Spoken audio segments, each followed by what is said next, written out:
Hello viewers, আজ আমি আপনাদের সাথে শেয়ার করছি পোয়া মাছের একটি রেসিপি। চট্টগ্রাম অঞ্চলে এটাকে আমরা ভোলপুপা বলে থাকি। তো শুরু করি। তেল গরম হয়ে যাওয়ার পরে গোটা জিরে ফোড়নে দিয়ে দিলাম। এরপরে পেঁয়াজ কুচিটা দিয়ে দিলাম। পেঁয়াজ কুচিটা একটু বাদামি হয়ে আসলে আমি এখানে লবণ দিয়ে দিলাম। পরিমাণ মতো লবণ দিয়ে আমি এরপরে দিয়ে দিলাম 1 চা চামচ হলুদ গুঁড়ো, 1 টেবিল চামচ মরিচ গুঁড়ো, লাল মরিচ গুঁড়ো অবশ্যই। এরপরে কিছুটা পানি দিয়ে আমি ভালো করে নেড়ে চেড়ে এটাকে কষাবো। একটু কষিয়ে নিয়ে ভালো করে কষিয়ে নিয়ে একটা একটা করে মাছগুলো আগে থেকে পরিষ্কার করে রাখা মাছগুলো দিয়ে দিলাম। না ভেজে করছি আজকে এই মাছটা, না ভেজেই টেস্ট বেশি।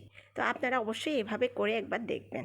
এরপরে ঢাকা দিয়ে টমেটো কুচি দেওয়ার পরে ঢাকা দিয়ে আমি 5 মিনিটের মতো কষিয়ে নেব।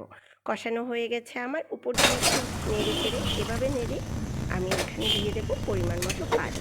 পরিমাণ মতো পানি অ্যাড করার পরে এটাতে আমি আরও ঢাকা দিয়ে 2 মিনিটের মতো ফুটিয়ে নেব। এবার ঢাকা তুলে আমি দুটো কাঁচা লঙ্কা এভাবে মাঝখান দিয়ে ভেঙে উপর দিয়ে ছড়িয়ে দেব। এরপরে ঢাকা দিয়ে আমি আরও 2 মিনিটের মতো রান্না করব। ব্যাস হয়ে গেছে আমার মজাদার ভোলপোপা মাছের রেসিপি।